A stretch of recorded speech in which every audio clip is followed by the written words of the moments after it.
Hello friends, I am Sameer Gelani. Saraswati group of એજ્યુકેશનના online લેક્ચરમાં આપ સૌ વિદ્યાર્થીઓનું હાર્દિક સ્વાગત છે. વિદ્યાર્થી મિત્ર, આપણે અગાઉના લેક્ચરની અંદર સત્તા સોંપણીના મૂળ તત્વ વિશેની આપણે સમજૂતી મેળવી છે. હવે આ ચેપ્ટરની અંદર એટલે કે વ્યવસ્થા તંત્ર 4 ની અંદર સત્તા સોંપણી, તો સત્તા સોંપણી શા માટે થાય છે અગાઉના લેક્ચરનું થોડુંક આપણે રિકેપ કરી લઈએ. સત્તા સોંપણી એટલા માટે કરવામાં આવે છે કે જ્યારે ધંધાકીય એકમનું કદ નાનું હોય એટલે સ્વાભાવિક છે કે માલિક બધા જ કામ જાતે કરી શકે છે, પરંતુ જેમ જેમ ધંધાકીય એકમનો વિકાસ થતો જાય છે તેમ માલિક બધા જ કામ જાતે કરી શકતો નથી. માલિક કામ બધા જ જાતે જો ન કરી શકતો હોય તો એનો મીનિંગ એવો તો નથી કે ધંધો આપણે બંધ કરી દેવો જોઈએ. તો એના માટે શું કરવું જોઈએ? તો કે એના માટે માલિક એ પોતાનામાંથી અમુક કામ અન્ય વ્યક્તિઓને સોંપણી કરે છે, અને અન્ય વ્યક્તિઓના કામની સોંપણી કરે એટલે સ્વાભાવિક છે કે કાર્યની સાથે સાથે એને સત્તાની પણ સોંપણી કરવી પડે. તો એટલીસ્ટ આપને એટલું તો સમજાણો કે કદ નાનું હોય તો માલિક બધા કામ કરી શકે છે, પણ જે ધંધાનું કદ વધે છે એમ સત્તાની સોંપણી કરવી પડે છે. હવે સત્તાની સોંપણી બે રીતે થાય છે. એક તો સત્તાની સોંપણી એક જ જગ્યાએ કરી શકાય અને એક સત્તાની સોંપણી જુદી જુદી જગ્યાએ કરી શકાય. તો આપણે બે શબ્દ આ પ્રશ્નની અંદર સમજવાના છે. એક તો સત્તાનું કેન્દ્રીકરણ, બીજો વર્ડ સત્તાનું વિકેન્દ્રીકરણ. તો પેલો આપણે અર્થ જોઈએ કે સત્તાનું કેન્દ્રીકરણ એટલે શું? સત્તાનું કેન્દ્રીકરણ એટલે આપ બોર્ડ ઉપર જોઈ શકો છો વ્યાખ્યા કે ઉચ્ચ સપાટીએ બધી જ સત્તા કેન્દ્રિત કરવી. એટલે ઉચ્ચ સપાટી એ બધી જ સત્તા, તો એનો મીનિંગ કેવું કે આ એ ધંધાકીય એકમની અંદરમાં સપાટી એક જ છે. કઈ? ઉચ્ચ સપાટી. અને એક જ સપાટી છે તો સ્વાભાવિક છે મનમાં એ પણ વિચાર લ્યો કે નાના કદનું ધંધાકીય એકમ છે એટલે માલિક એક જ છે. તો માલિક કઈ સપાટીએ હોય? ઉચ્ચ સપાટીએ. તો બધા કામ એ ખુદ પોતે જાતે જ કરે છે.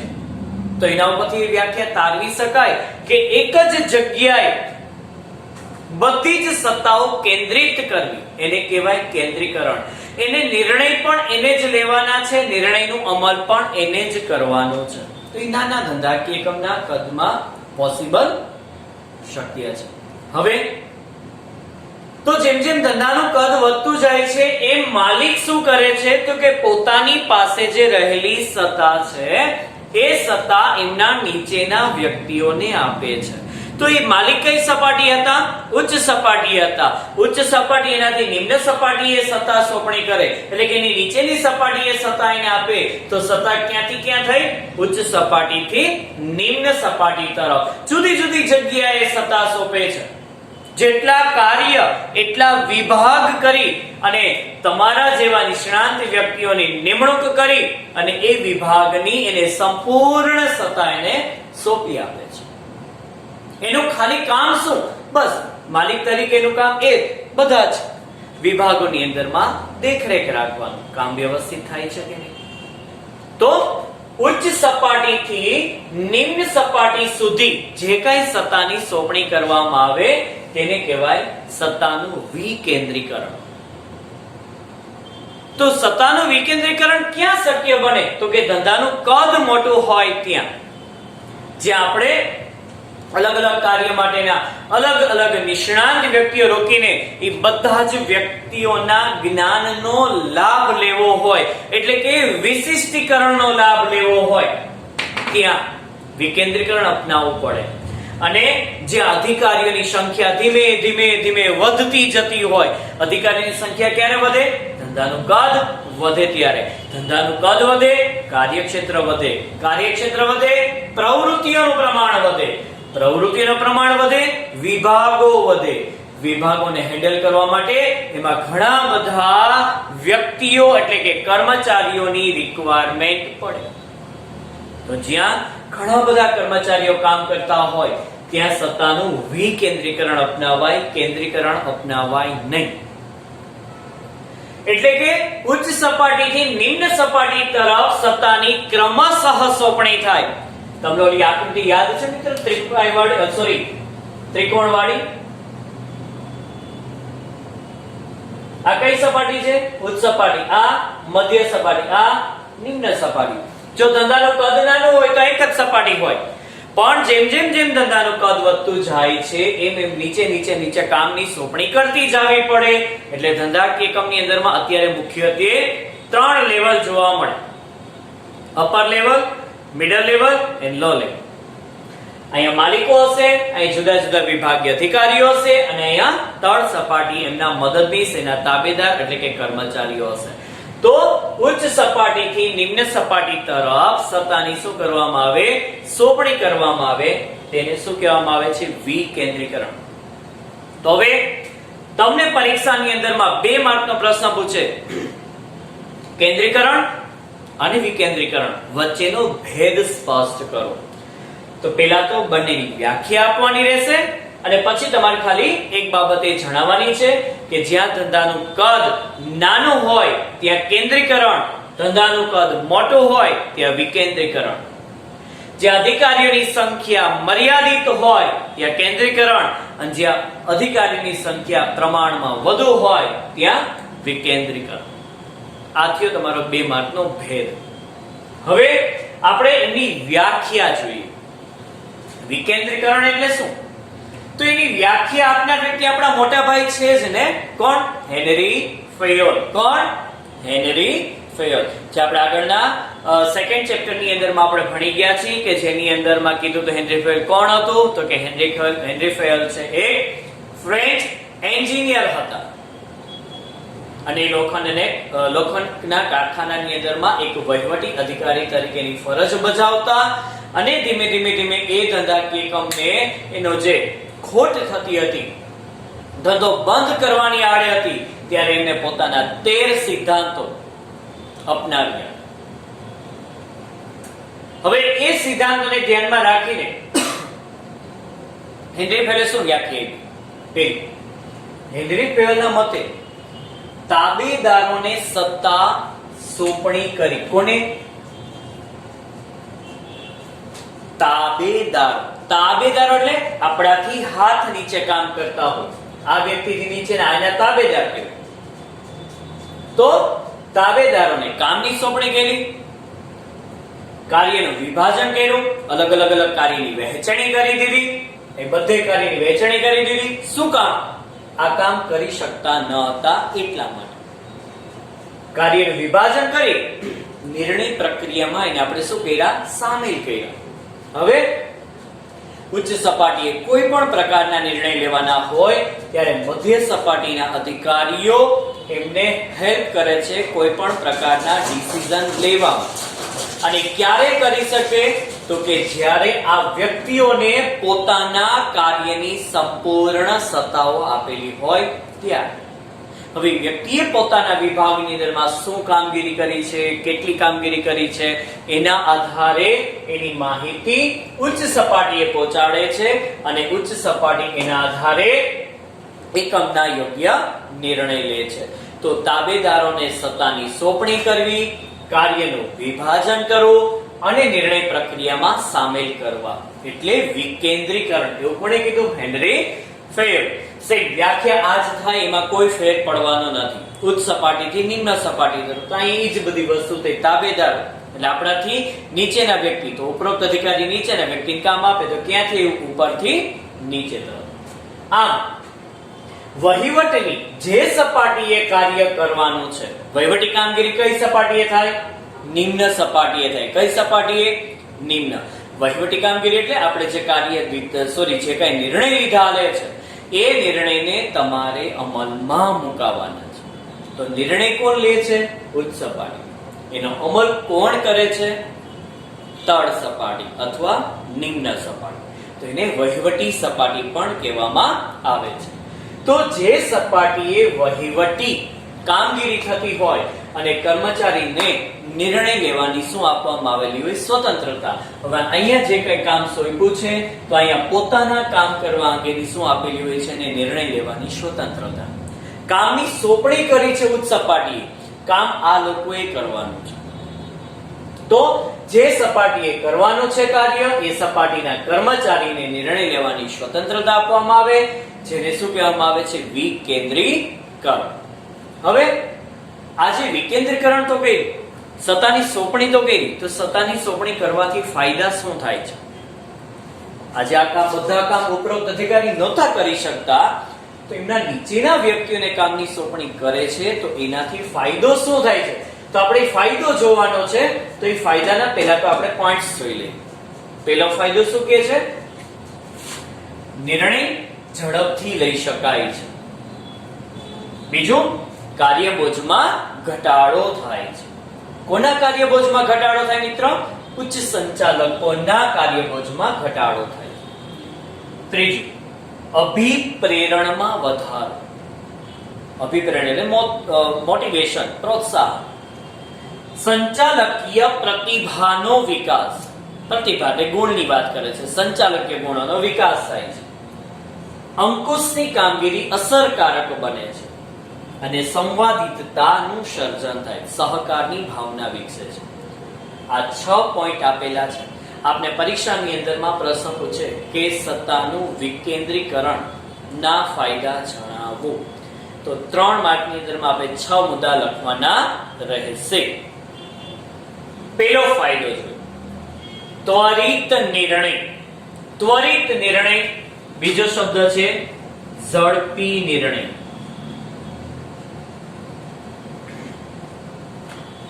કેવા નિર્ણય લઈ શકાય છે? ઝડપથી નિર્ણય લઈ શકાય છે.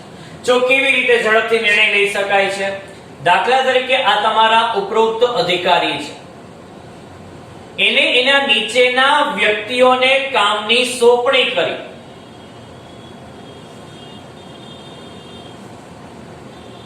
બરાબર? આ છે તમારા ઉપરોક્ત અધિકારી, એટલે આ ઉચ્ચ સપાટી. આ માની લો કે મધ્ય સપાટી. હવે ઉચ્ચ સપાટીએ મધ્ય સપાટીના અધિકારીઓને કામની સોંપણી કરી. હવે આને કામની સોંપણી કરી દીધી છે, તો આ જે વિભાગ છે એ વિભાગની સંપૂર્ણ જવાબદારી આ વ્યક્તિની રહેશે. જેમ કે આ ખરીદ અધિકારી છે, તો ખરીદ અધિકારી તરીકેની ખરીદ વિભાગની સંપૂર્ણ જવાબદારી આ વ્યક્તિને સોંપેલ છે, તો એ વ્યક્તિએ જ નિર્ણય લેવાના છે. એ જે સપાટીએ કાર્ય કરે છે એ જ સપાટીએ એને નિર્ણય પણ લેવાના છે અને એ જ સપાટીએ એને નિર્ણયનો અમલ પણ કરવાનો છે. તો નિર્ણય કેવા લેવાશે? અસરકારક અને એકદમ ઝડપી. હા, જો આ વ્યક્તિ અહીંયા સપાટીએ કામ કરે છે પણ કામ અંગેના કોઈ નિર્ણય લેવાની સત્તા ન આપી હોય, તો એ નિર્ણય લેવાની સત્તા આના હાથમાં હોય તો આ વ્યક્તિ અહીંયા જવું પડે. બરાબર? તો જે સમય નિર્ણય લેવા હોય એ સમય નિર્ણય લઈ શકાય નહીં. એટલે ઘણા બધા એકમોની અંદર, આમ તો જોઈએ તો બધા એકમોની અંદર જે તે વિભાગ જેને કામ સોંપવામાં આવેલું હોય એ વિભાગની એને સંપૂર્ણ સત્તા સોંપી દેવી જોઈએ, જેથી વ્યક્તિ પોતાની રીતે પોતાની જાતે જ ડિસિઝન લઈ શકે અને એના અમલમાં પણ મૂકી શકે. જો અહીં લખ્યું છે કે સત્તાનું વિકેન્દ્રીકરણ કરવાથી વ્યક્તિને નિર્ણય લેવામાં સ્વતંત્રતા મળે છે. ખરીદ અધિકારીને એ પોતાની જાતે લઈ શકે છે. જે સપાટીએ કાર્ય કરવાનું છે એ જ સપાટીએ નિર્ણય આ વ્યક્તિ આ જ સપાટીએ નિર્ણય લેવાના છે, બીજે ક્યાંય પૂછવા જવાની જરૂર નથી. અને અમલ પણ ત્યાં જ કરવાના છે, અમલ પણ ત્યાં જ થશે. તો એ વ્યક્તિને પોતાના વિભાગમાં જે કઈ નિર્ણય લેવાના હોય એ ઝડપથી એ નિર્ણય લઈ શકે છે. તો સત્તાનું વિકેન્દ્રીકરણ કરવાથી ઝડપથી નિર્ણય લઈ શકાય છે. સેકન્ડ પોઈન્ટ, કાર્યબોજમાં ઘટાડો. પણ કોના કાર્યબોજમાં ઘટાડો? સંચાલકીય કાર્યબોજમાં, સંચાલકોના કાર્યબોજમાં ઘટાડો થાય છે. જો કેવી રીતે? આ દાખલા તરીકે સંચાલક છે, બરાબર? હવે આખા એકમની સંપૂર્ણ જવાબદારી તો કે આ વ્યક્તિના હાથમાં. હવે એ વ્યક્તિએ ખરીદીના નિર્ણય લેવાના, વેચાણના નિર્ણય લેવાના, હિસાબીના નિર્ણય લેવાના, કર્મચારીના નિર્ણય લેવાના, કર્મચારીના ભરતીના નિર્ણય લેવાના, કર્મચારીના વિકાસને લગતા નિર્ણય લેવાના. આ બિચારો કેટલુંક કરશે? વ્યક્તિએ કામ ઘણા બધા કામ છે તો કાર્ય બોજ વધી જાય છે. એ વ્યક્તિને જે તે સમયે જે કાર્ય અંગેના નિર્ણય લેવાના હોય તો કાર્ય બોજ વધુ હોવાને કારણે એ વ્યક્તિ નિર્ણય લઈ શકતો નથી. તો આવા સમયમાં એ વ્યક્તિ નિર્ણય લઈ શકે, અસરકારક નિર્ણય લઈ શકે, કંપનીનો વિકાસ કરી શકે, એ માટે એ વ્યક્તિએ તો કે જુદા જુદા વિભાગ કરી અને જુદા જુદા વિભાગીય અધિકારીઓની નિમણૂક કરી અને એ વિભાગની સંપૂર્ણ સત્તાની શું કરી દે છે? સોંપણી. હવે આ વ્યક્તિ નિર્ણય લેવાના તો કે ના, કોને લેવાના? તો કે આ બધા. આનું કામ ખાલી શું થઈ ગયું? ખાલી જોવાનું કે આપણે જે કંપનીના વિકાસને લગતા જે નિર્ણય લીધા છે એ આ પ્રમાણેના કામગીરી કરે છે કે નહીં. તો આના કાર્યબોજમાં શું થયો મિત્ર? ઘટાડો થયો. જો મોટા ભાગે બધું જ કામ ઉચ્ચ સપાટીએ થાય તો કાર્યબોજ વધી જાય તો નિર્ણય જે તે સમય લઈ શકાતા નથી. એટલે ઉચ્ચ સપાટી શું કરે છે? તો કે નિમ્ન સપાટીએ કામની શું કરી દે છે? સોંપણી કરી દે છે, જેથી એના કાર્યબોજમાં ઘટાડો થઈ શકે છે અને કંપનીના વિકાસને લગતા એ નિર્ણય લઈ શકે છે. આ થયો તમારો બીજો ફાયદો. ત્રીજો ફાયદો, અભિપ્રેરણમાં વધારો. અભિપ્રેરણ એક શબ્દમાં કેવું હોય તો પ્રોત્સાહન. આજે કોઈ વ્યક્તિને પોતાના આત્મવિશ્વાસમાં આત્મશ્રદ્ધા પ્રગટાવવી હોય, એને એક મોટિવેટ તમારે કરવો હોય તો એને એક કામ સોંપી અને એને કહી દેવામાં આખું કામ તારે કરી મને આપવાનું છે. સંપૂર્ણ જવાબદારી તારે જેની પાસેથી કામ લેવું હોય તો લઈ શકે છે, તારે જેટલા વ્યક્તિની રિક્વાયરમેન્ટ હોય તો લઈ શકે છે. હવે વ્યક્તિને ખુદને પોતાને એક આત્મવિશ્વાસ વધે છે, એની અંદરમાં એક આત્મગૌરવ, એક આત્મશ્રદ્ધા વધે છે, જેના કારણે વ્યક્તિ ડિસિઝન સારા લઈ શકે છે. જો વિકેન્દ્રીકરણ કરવાથી એક તો કર્મચારીના આત્મવિશ્વાસમાં વધારો થાય. હવે જો વિચારો કે ખરીદ અધિકારી છે, એને આ બધા સાથે મળીને ડિસિઝન લેવાના થાય તો એને કામ કરવાનો કોઈ ઉત્સાહ રહેતો નથી. પણ આ વ્યક્તિને આખા વિભાગની એને સત્તા આપી દીધી અને એને કહી દેવામાં આવ્યું કે તારે જ આ નિર્ણય લેવાના છે, તારે જ આ નિર્ણયને અમલમાં મુકાવવાના છે. તો આ વ્યક્તિને એક આત્મવિશ્વાસ વધે, આત્મશ્રદ્ધા વધે છે. અભિપ્રેરણ એટલે કે મોટિવેટ પણ થઈ શકે છે. મધ્ય સપાટી અને તળ સપાટીના અધિકારીને નિર્ણય લેવામાં શું મળી જાય છે? સ્વતંત્રતા. આ વ્યક્તિને કોઈ પણ પ્રકારના નિર્ણય લેવા હોય પોતાના વિભાગને લગતા તો એ પોતાના વિભાગને લગતા નિર્ણય પોતાની જાતે લઈ શકે છે. એ બાજુના વિભાગના અધિકારી સાથે કોઈ ડિસ્કસ કરવાની રહેતી નથી. તો એને નિર્ણય લેવાની શું મળી જાય છે? સ્વતંત્રતા મળે છે.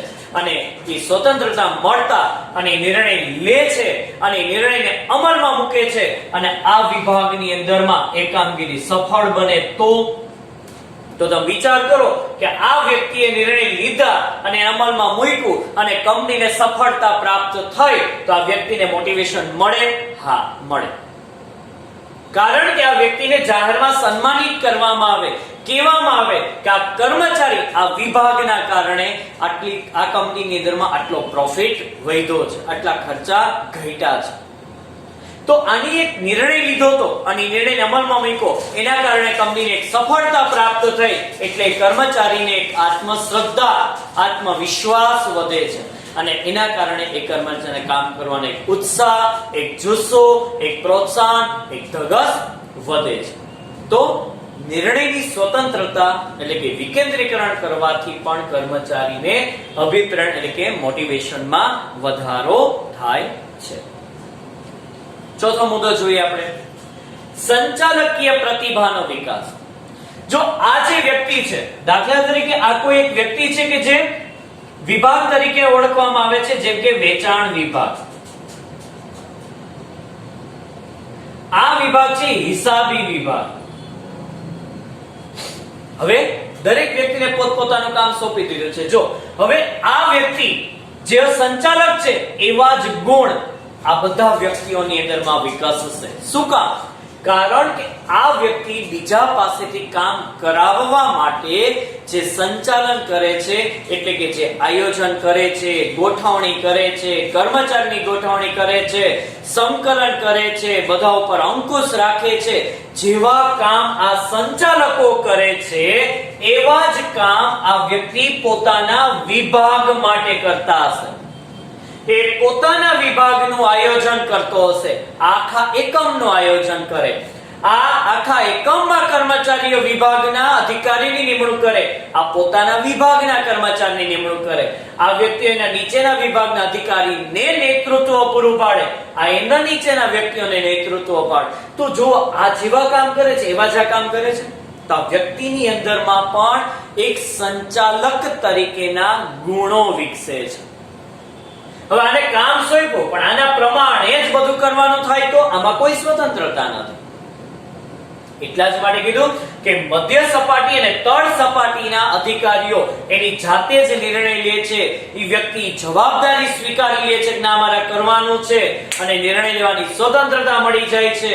એ એમના નીચેના બધા વ્યક્તિઓમાં નેતૃત્વ પૂરું પાડે, એટલે કે નેતાગીરી પૂરી પાડે, એટલે કે કામ કઢાવે. જેમ આની પાસેથી કામ કઢાવે છે એમ આ વ્યક્તિ આ બધા પાસેથી કામ કઢાવશે. આ વ્યક્તિ આયોજન કરે છે, આયોજન કરે છે. આ વ્યક્તિ વ્યવસ્થા તંત્રની ગોઠવણી કરે છે તો એના વિભાગની ગોઠવણી કરે છે. આ એમના અધિકારીઓને નેતૃત્વ પૂરું પાડે તો એમના કર્મચારીઓને નેતૃત્વ પૂરું પાડે. આ આખા વિભાગમાં અંકુશ રાખે તો આ વ્યક્તિ પણ પોતાના વિભાગ ઉપર અંકુશ રાખે. તો જેવા કાર્ય સંચાલકો કરે છે એવા જ કાર્ય આ કર્મચારીઓ કરે છે. એટલે જ કહી શકાય કે આ જે કર્મચારી છે એ તમારા ભાવિ સંચાલકો માટે તૈયાર થાય છે. તમે એને કામ સોંપ્યું છે એટલે તમારા ભવિષ્યના સંચાલકો બનવાના છે. આજે એક એમ્પ્લોય તરીકે કામ કરે છે, કદાચ આવતા ભવિષ્યની અંદરમાં એ એક તમારા વિભાગનો હેડ અથવા કંપનીનો મેનેજર પણ બની શકે છે. તો થયો તમારો ચોથો પોઈન્ટ, સંચાલકીય પ્રતિભાનો વિકાસ. ત્યાર પછી આપણે પાંચમો પોઈન્ટ જોઈએ, અસરકારક અંકુશ. અંકુશ એટલે શું? અંકુશ એટલે દેખરેખ રાખવી. કોના ઉપર દેખરેખ રાખવી? તો કે આપણે જેને કામની સોંપણી કરેલી હોય એ વ્યક્તિ કામ કરે છે કે નથી કરતો એના ઉપર સતત તમારે દેખરેખ રાખવી, એટલે કે એના ઉપર કંટ્રોલ કરવો. તો કંટ્રોલની કામગીરી ક્યારે અસરકારક બને? હવે જો એક જ વ્યક્તિ છે કે જ્યાં આ એક વ્યક્તિ બધા જ કામગીરી ઉપર દેખરેખ રાખી શકે. આ એક વ્યક્તિ છે કે જ્યાં જેટલી કામગીરી થાય છે બધી કામગીરી ઉપર અસરકારક દેખરેખ રાખી શકશે? હું તમને ક્વેશ્ચન માર્ક કરું, ન રાખી શકે. કારણ કે બધા વિભાગોની અંદરમાં ઘણી બધી કામગીરી થાય છે તો એક વ્યક્તિ બધા ઉપર દેખરેખ રાખી શકતો નથી. આવા સંજોગોની અંદર અહીં એક વ્યક્તિઓની શું કરવામાં આવેલી છે? નિમણૂક કરવામાં આવેલી છે. અને બધા વ્યક્તિઓ એમના નીચેના જેટલા વ્યક્તિઓ હશે એ બધા ઉપરની કામગીરી ઉપર એ સતત શું રાખતા હશે? દેખરેખ રાખતા હશે. જે આ દેખરેખ આ વ્યક્તિએ ઉપર છલ્લું જ રાખવાનું હોય છે કે કામ થાય છે કે નહીં, પણ આ વ્યક્તિએ તો એ વિભાગની અંદરમાં એમના કર્મચારીઓ બધું કામ વ્યવસ્થિત કરે છે, નથી કરતા, કેટલું કામ કરે છે એનો આખો એક રિપોર્ટ તૈયાર કરવાનો હોય અને એ રિપોર્ટ પછી ઉપરોક્ત અધિકારી પાસે જાય. બસ ઉપરોક્ત અધિકારીનું કામ એ હવે ઉપરોક્ત જે રિપોર્ટ મોકલ્યો એ રિપોર્ટ ચેક કરવાનો. તો હવે એક વ્યક્તિ બધા ઉપર અંકુશ રાખતો તો હવે તો અહીંયા શું થશે ખબર છે? એક વિભાગની અંદરમાં એક વ્યક્તિઓ આવે છે. જો તો અંકુશની કામગીરી કેવી બનશે? અસરકારક, શ્રેષ્ઠ બનશે. કારણ કે એક વ્યક્તિએ જ આના ઉપર અંકુશ રાખવાનો છે. એટલે જ જો કીધું છે કે દરેક કર્મચારી પાસે પૂરતી સત્તા હોવાથી પોતાની નીચે કાર્ય કરતા કર્મચારીની ભૂલ માટે એ તાત્કાલિક શું લઈ શકે છે? શિક્ષાત્મક પગલાં લઈ શકે છે. આ જે કર્મચારીઓ કામ વ્યવસ્થિત નથી કર્યું તો એનો રિપોર્ટ આની પાસે ગયા પછી જો કામ નથી થયું તો આ વ્યક્તિ તાત્કાલિક એના વિભાગના વ્યક્તિઓ પર એક્શન લઈ શકશે. એમ આ વ્યક્તિ એના ઉપર એક્શન લઈ શકશે, આ વ્યક્તિ આના ઉપર એક્શન લઈ શકશે. સૌ પોતપોતાના વિભાગનું. જો આ શૈક્ષણિક સંસ્થા છે, કોમર્સના ટીચર્સ ઉપર કોમર્સના હેડ દેખરેખ રાખતા હોય, સાયન્સના જે કઈ ટીચર્સો છે તો સાયન્સના હેડ રાખતા હોય. હવે એક હેડ હોય અને 3 ડિપાર્ટમેન્ટ હોય તો એ બધા ઉપર એ દેખરેખ ન રાખી શકે, એટલે જ એની નીચે એક હેડની નિમણૂક કરવામાં આવેલી હોય. હવે તો કોમર્સનો જે હેડ છે એ કોમર્સના ટીચર્સ ઉપર દેખરેખ રાખતો હોય. કોમર્સના ટીચર્સો જો વ્યવસ્થિત કામ ન કરતા હોય અને કોઈ શિક્ષાત્મક પગલાં લેવાની જોગવાઈ કરવાની હોય તો એ કોમર્સનો હેડ તાત્કાલિક લઈ શકશે. એને એવી સત્તા આપી છે. કોને આપી? તો એના ઉપરના પ્રિન્સિપાલ આપી છે. તો ઝડપથી યોગ્ય ડિસિઝન પણ લઈ શકાય છે. એટલે અંકુશની કામગીરી કેવી બને છે? અસરકારક. નેક્સ્ટ, સંવાદિતતાનું સર્જન થાય છે. સંવાદિતતા એટલે એકબીજા પ્રત્યે સંકલન, કોઓર્ડિનેશન, સહકાર, જૂથ ભાવના, ટીમ વર્ક થાય છે. શું કામ? કારણ કે જો વિકેન્દ્રીકરણ કરવાથી દરેક સપાટીએ કાર્ય કરતા કર્મચારીઓને નિર્ણય પ્રક્રિયામાં સામેલ કરવાના હોય છે. આ બધા વ્યક્તિઓ છે, આ મેઇન વ્યક્તિ છે, આ બધા જે વ્યક્તિઓ છે તો આને જ્યારે કોઈ પણ પ્રકારના શું લેવાના હોય નિર્ણય, ત્યારે આ બધા વ્યક્તિઓને સામેલ કરે છે અને નિર્ણય લે છે. આ સ્કૂલ છે તો સ્કૂલના ટ્રસ્ટીઓએ કોઈ પણ પ્રકારના નિર્ણય લેવાના છે તો દરેક વિભાગના સંચાલકોને ભેગા કરે છે અને નિર્ણય લે છે. હવે નિર્ણય પ્રક્રિયામાં એને સામેલ કર્યા એટલે સ્વાભાવિક છે એક અંદર પોતાનો જુસ્સો, એક પોતાનો ઉત્સાહ વધી જાય છે. સાથે સાથે દરેક સપાટીના અધિકારીઓ અને કર્મચારી એકબીજા સાથે જૂથમાં કામ કરવા ટેવાશે. દરેક વ્યક્તિ ભેગા મળી અને નિર્ણય લે છે.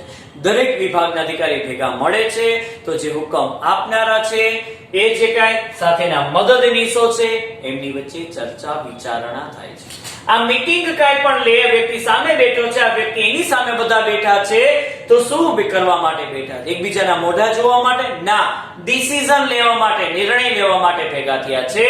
અંદરો અંદર ચર્ચા વિચારણા થાય છે. આખા એકમને લગતા કોઈ નિર્ણય લેવાના હોય તો બધા વિભાગના અધિકારીએ ભેગું થવું પડે, બધા વિભાગના અધિકારીએ ડિસ્કસ કરવી પડે, ચર્ચા વિચારણા કરવી પડે અને એ ડિસ્કસ હેલ્ધી હોવી જોઈએ કે જે કંપનીના વિકાસને લગતી હોય, એના વિભાગના વિકાસને લગતી હોય, એના કર્મચારીના વિકાસને લગતી હોય, પ્રોફિટને લગતી હોય, એવી હેલ્ધી ડિસ્કસ કરવાની છે. ચર્ચા વિચારણા થાય છે, એકબીજાના મંતવ્ય એકબીજા અધિકારીઓ શેર કરે છે, જેના કારણે દરેક અધિકારી એકબીજા સાથે નજીકમાં આવે છે. પરિણામે જૂથ ભાવના વિકસે છે, ભાઈચારાની ભાવના વિકસે છે, એક ટીમ વર્ક થાય છે, જેના કારણે એકમની અંદરમાં સહકારનું વાતાવરણ જળવાય છે. પરિણામે સંવાદિતતાનું સર્જન થાય છે, જે વિકેન્દ્રીકરણને કારણે શક્ય બને છે. તો આપણે આ લેક્ચરની અંદર સત્તા સોંપણી એટલે કે વિકેન્દ્રીકરણ, ખાસ શું જોયું આપણે? વિકેન્દ્રીકરણ. વિકેન્દ્રીકરણનો અર્થ, એમનો ખ્યાલ, એમની વ્યાખ્યા અને એમના મહત્વ વિશેની આપણે સમજૂતી કરી છે. એક વખત મહત્વના પોઈન્ટ્સ આપણે ટુ ધી પોઈન્ટ જોઈ લઈએ.